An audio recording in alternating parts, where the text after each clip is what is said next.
ওনার পরিষদে কয়েকজন আছেন ডক্টর, কয়েকজন, এবং ওনারা শুধু ডক্টর নন, ওনারা শুধু ডাক্তার নন, প্রথিতযশা এবং এক্সপার্টাইজ। এখন ওনারা যদি ডেলিভারি করতে না পারেন, এখন ডেলিভারি কি শুধু কি মহিলারাই করবেন কিনা, পুরুষরাই তো ডেলিভারি করতে হবে। না করলে তাহলে আমাদের কি হবে? এই ইউনূস সরকার যেটা পারত সেটা হচ্ছে যে এরকম কিছু মানে ম্যাজিক এবং অলৌকিক কিছু ঘটনা ঘটায়া জনমন বলতে আমি একদম সাধারণ মানুষকে বুঝাচ্ছি, শতকরা 70% নিরীহ মানুষ, যারা নিম্ন আয়ের মানুষ, স্বল্প আয়ের মানুষ, সীমিত সম্পদের মানুষ, এদের জন্য যদি এরকম কিছু ম্যাজিক উনি দেখাইতে পারতেন তাহলে ওনাকে নিয়ে কথা বলা যেত। এটা একটা জেনজি জেনারেশনের আন্দোলনের ফসল। ওনারা এটা ভুলে গেছেন। এমনি মুখে বলে কিন্তু কার্যত সেটা ওনারা ভুলে গেছেন।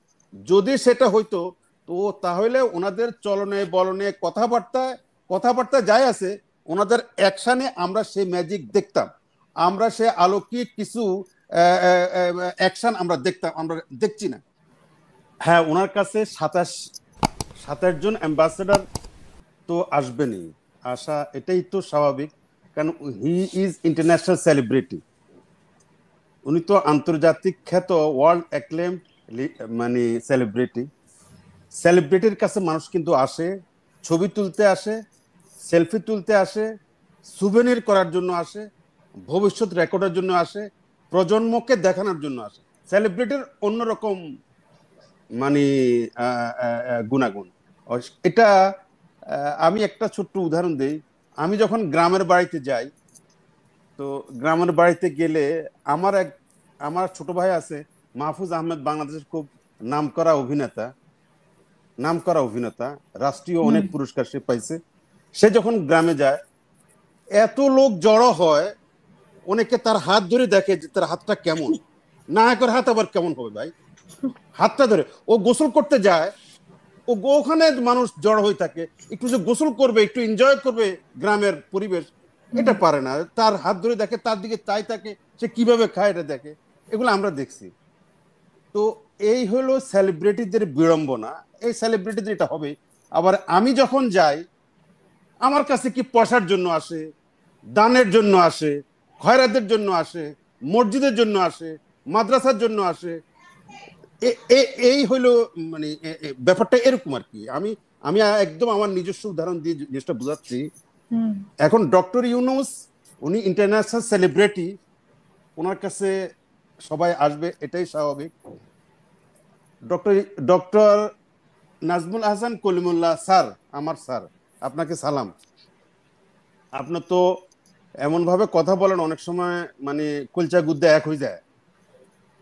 কিভাবে বলেন যে এটা আমাদের দর্শকরা রীতিমতো বিমরি খায়।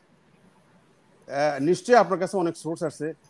আমার কাছে কেন যেন মনে হচ্ছে বাংলাদেশে ডক্টরদের এবং ডাক্তারদের কে নিয়ে আগামী প্রজন্ম, আগামী দিনে মানুষ নতুন করে চিন্তা ভাবনা করবে।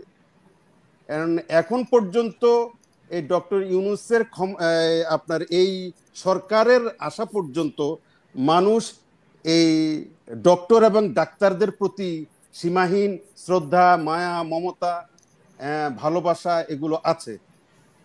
এগুলো যদি একবার কমতে বসে তাহলে কি হাসর হবে আমি জানি না। এই ডক্টর ইউনূসের মন্ত্রিসভাতে, ওনার পরিষদে কয়েকজন আছেন ডক্টর, কয়েকজন, এবং ওনারা শুধু ডক্টর নন, ওনারা শুধু ডাক্তার নন, প্রথিতযশা এবং এক্সপার্টাইজ। এখন ওনারা যদি ডেলিভারি করতে না পারেন, এখন ডেলিভারি কি শুধু কি মহিলারাই করবেন কিনা, পুরুষরাই তো ডেলিভারি করতে হবে। না করলে তাহলে আমাদের কি হবে? এটা একটা বিরাট বিরাট বিষয়। এখন করিমুল্লাহ স্যার, তারপরে আমাদের এই হুসাইন, ওনার নাম মোহাম্মদ ইমাম, এবং ইমাম। এবং খুব গতানুগতিক ভাবে এবং অভ্যাসবশত আমার ওই যে রবি ভাই যেভাবে এই সরকারের তুলোধুনো করে গেলেন বা যাচ্ছেন, খুবই স্বাভাবিক। তাহলে আমরা তো খুব হতাশার মধ্যে আছি। আমরা যাবো কোথায় এখন? এখন আমাদের দক্ষিণে বঙ্গোপসাগর আছে, এখন আমরা ভাই স্বৈরাচার হটাইছি, আমি আমি স্বৈরাচার আমি হটাই। মাহমুদ ভাই হুম, এভাবে বলবেন না। আমি যে কথাগুলি বলছি, যাদের নাম বলছি উদ্ধৃতি দিয়ে তাদের কথাগুলি বলছি, আমার কথা তো আমি বলি নাই। আপনি আচ্ছা যেভাবে তো, বলেন যে রবি ভাই বলে গেল, এটা ঠিক না। তুলোধুনা করে গেল। আচ্ছা না তো, না, রবি ভাই তুলোধনা করে গেল। আর ভাই আমি তো হলো ডকুমেন্টারি বলছি, আচ্ছা তো, তারা যা যা বলছে আইসিস, তো আরে এখন ক্রাইসিস গ্রুপ যা করছে, ক্যাটরিন যা বলছে, তুলসী যা বলছে, হাসনাত আব্দুল্লাহ সাজ্জিলরা যা বলছে, আমি তো ওই কথা বলছি, আমি তো আমার কথা আমরা, বলিনি। আমি সরকারের আচ্ছা, বিরোধিতা করলাম কোথায়? আমি তো তুলোধনা সরকারের করতে বিরোধিতা আসছি, আপনি এত টেনশন করতেছেন কেন? আমি তো না তুলোধনা না করতে না না আসছি তো। না, আপনি করেন গে, ওটা আপনার ব্যাপার। আচ্ছা, তো এখন কথা হচ্ছে, দেখেন এই সরকারটাকে আপনারা যেভাবে বলছেন, আমিও এর বাইরে যাওয়ার কোনোই সুযোগ নাই। এমন কিছু নাই যে এই সরকারের আপনি অ্যাপ্রিসিয়েট করবেন, বাহাবা দিবেন এবং জিন্দাবাদ বলবেন, এমন কিছু এখন পর্যন্ত নাই। উল্লেখ করার কিছু নাই, কোনো ম্যাজিক তারা দেখাইতে পারে নাই, কোনো আলৌকিক কিছু দেখাইতে পারে নাই, কোনো আলৌকিক, এই জাতীয় সরকার কখনো কখনো কিছু ম্যাজিক দেখাইতে হয়, কোনো আলৌকিক ঘটনা ঘটাইয়া দেখাইতে হয়। আপনার শোনা যাচ্ছে? সরি আমার মাইক্রোফোনটা মিউট ছিল। জি ম্যাজিক জি, তো দেখাচ্ছে, আপনার আন্তর্জাতিক আদালতে শুরু হচ্ছে কালকে। না না, আর এটা এটা এটা এটা এটা ম্যাজিক না, ম্যাজিক আদালতকে না, কিভাবে না সাজানো আপা, হয়েছে সেটা নিশ্চয় দেখেছেন, যে না না না, পরিপাটি ওটা পরিচ্ছন্ন ম্যাজিক না, হয়েছে। ওটা ম্যাজিক না, ওটা ম্যাজিক। ম্যাজিক ওটা হচ্ছে কি? কালকে সকালে ঘুম থেকে উঠে দেখবেন চালের কেজি 30 টাকা। This is called magic. এটা পারে আপনার তারপরে পাশে। ফারুকিকে এনে তো আপনাকে একটা ম্যাজিক দেখালো। আমাকে আমাকে শুনে, আমি কথা, আমাকে পরে সময় দিবেন না, আমি শেষ করলে। না, ম্যাজিক ফারুকি হচ্ছে, আপনার কাছে ম্যাজিক মনে হয় নাই? না মানে না আপনি না কি না না, কল্পনা করেছিলেন বশির, শেখ বশির, তারপরে মুসাফির না না, ফারুকি উপদেষ্টা হবে? এরা এরা কোনো এটা তো ম্যাজিক ম্যাজিক। নয়। এরা এটা এটা ওনাদের অযোগ্যতা, অথর্বতার প্রমাণ। এটা কোনো ম্যাজিক নয়, এটা মানুষ আরো হতাশ বাড়ছে। আরেকটা কথা যেটা বলবো সেটা হলো, এই মাহমুদ সরকারের ভাই, যেটা হাসিনা যেটা আপা আমি, তো তাই ভালোই বললেন। কারণ আপনি হ্যাঁ হ্যাঁ, মানে হাসিনা আপা তো ভালোই বললেন, ফারুকি কি নাকি আওয়ামী লীগের দোষর, তাকে এনে উপদেষ্টা বানায়, সেটা একটা ম্যাজিক না? আর কি ম্যাজিক দেখাবে আপনাকে বলেন এই না না সরকার? না না, ওটা ইজি না, কাজ, এইটা ওটা এটা ইজি একটু কাজ। সময় নেই মাহমুদ ভাই, আচ্ছা, একটু সময় নেই। ম্যাজিক যেটা মাহমুদ ভাই বুঝাইতে চাইছে সেটা হলো, আলোকচিত্রের শিল্পী শহীদুল ইসলাম, যাকে দিনের পর দিন রিমান্ডে নিয়ে তার পায়ের নখ উঠাই দিয়েছে, সে যদি আজকে উপদেষ্টা হতো, এটা হলো ম্যাজিক হতো।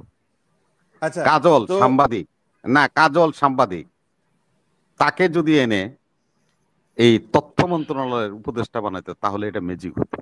মাহাতাব, যে নাকি নিজেও প্যারালাইসিস রোগী, যেই নির্যাতনের শিকার হয়েছে এই প্রফেসর মাহাতাব, তার মতো ছেলেরা এনে উপদেষ্টা বানাইলে, তাহলে এটা ইউনুসের জন্য ম্যাজিক হইতো।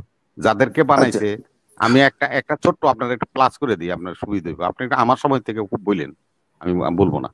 তো এখন নূরজাহান বেগম, উনি হলো লেখাপড়া করছে ইকোনমিক্সে, গ্রামীণ ব্যাংকে চাকরি উনিও তো করতো একটা উনি ম্যাজিক। নিজে। না না, উনি ম্যাজিক কিরকম ম্যাজিক দেখেন, এদের দেখেন ইনুস সাহেব যে কি পারে সেটা দেখেন। সে হলো আপনার ক্যান্সার সার্ভাইভ করতেছে, ক্যান্সারের রোগী, যে কোনো সময় মরে যাবে, তার মতো মরা মানুষের উনি উপদেষ্টা বানাইছে। এই ম্যাজিকটা হলো ইনুস দেখাইতে পারছে। ধন্যবাদ। এটা আপনি আপনার মতো করে ঠিক আছে। আমি যে ম্যাজিকের কথা বলছি সেটা হচ্ছে জনগুরুত্বপূর্ণ, যেগুলো মানুষের কাজে চালের দাম লাগবে, 10 টাকা সেটা কেজি।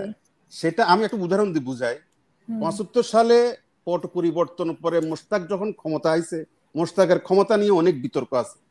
সেই মোশতাক আপনি চালের দাম অর্ধেকে নিয়ে আসছে, বর্ডারের সমস্ত আপনার ইয়ে বন্ধ করে রাতারাতি, মানে এমন কতগুলো কাজ মানে নাই হয়ে গেছে। এই ইউনূস সরকার যেটা পারত সেটা হচ্ছে যে এরকম কিছু মানে ম্যাজিক এবং অলৌকিক কিছু ঘটনা ঘটায়া জনমন বলতে আমি একদম সাধারণ মানুষকে বুঝাচ্ছি, শতকরা 70% নিরীহ মানুষ, যারা নিম্ন আয়ের মানুষ, স্বল্প আয়ের মানুষ, সীমিত শেষ সম্পদের করবেন। মানুষ, এদের জন্য যদি এরকম কিছু ম্যাজিক উনি দেখাইতে পারতেন, তাহলে ওনাকে নিয়ে কথা বলা যেত। শেষ করছি একটা কথা বলে, দেখেন আম গাছে আম হয়, তাল গাছে তালে হয়, আম গাছ থেকে তাল আশা করতে পারেন না। এখন ডক্টর ইউনূসের সরকার যে এই সরকার গঠিত হয়েছে, আমি শুধু ওনার কাছ থেকে কিচ্ছু আশা করি না, আপনারা অনেকে অনেক কিছু আশা করেন। ওনার যে পরিষদ, এই পরিষদের কাছ থেকে আমি কিছুই আশা করি না। কেন আশা করি না? ওনারা নিজেদেরকে মনে করতেছে ওনারা 90 সালের এই তত্ত্বাবধায়ক সরকারের উপদেষ্টাদের মতো, ওনারা নিজেদেরকে মনে করতেছে 96 সালের উপদেষ্টাদের মতো, ওনারা নিজেদেরকে মনে করতেছে ওনারা 2001 সালের উপদেষ্টাদের মতো। ওনারা ভুলে গেছেন যে এটা একটা জেনজি জেনারেশনের আন্দোলনের ফসল। ওনারা এটা ভুলে গেছেন। এমনি মুখে বলে, কিন্তু কার্যত সেটা ওনারা ভুলে গেছেন।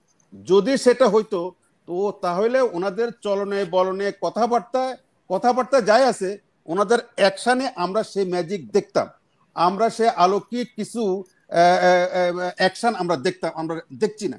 আমি ডক্টর ইউনূসের কাছে শুধু একটা জিনিস আশা করছি, আমি ডক্টর কলিমুল্লাহ এখানে আছেন, একটা না দুইটা জিনিস। সেটা কি? প্রথমত আশা করছিলাম বাংলাদেশে একটা ইউনিটি মুড তৈরি হয়েছিল স্বাধীনতার 50 বছরে। এই একবারে আমি তো স্বাধীনতা দেখি না বা দেখলো তেমন মনে নাই, বাট এই একবারে লক্ষ্য করেছি মানুষের মধ্যে একটা ইউনিটি মুড এবং একটা ফেস্টিভিটি। সারা বাংলাদেশ এক হয়ে গেছে, সারা বাংলাদেশ একত্রিত হয়ে গেছে। প্রত্যেকের স্বার্থ মনে হয় যেন এক। বাংলাদেশে 3-4 দিন কোনো সরকার ছিল না, এবং এখন পর্যন্ত যে সরকার, এটাকে খুব একটা সরকার বলা যাবে না। তারপরেও মানুষের মধ্যে যে ফেলো ফিলিং, মানুষের যে না শেষ করে দিচ্ছি, এই ইউনিটি মুডটাকে, এই কোঅপারেটিভ মুডটাকে উনি কাজে লাগাইতে পারেন নাই। এটাই ওনার সবচেয়ে বড় ব্যর্থতা।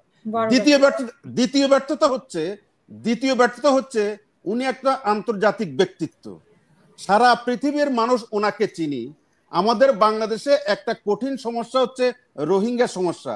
এটা একটা টাইম বোমের মতো, এটা আমাদের পরিবেশ প্রতিবেশ, আমাদের জীবনী শক্তি নষ্ট করে ফেলতেছে, এবং আমাদের জীবনে ভবিষ্যৎ জেনারেশনদের জন্য এটা একটা বোম। এই বোম যে কোনো সময় বাস্ট হবে।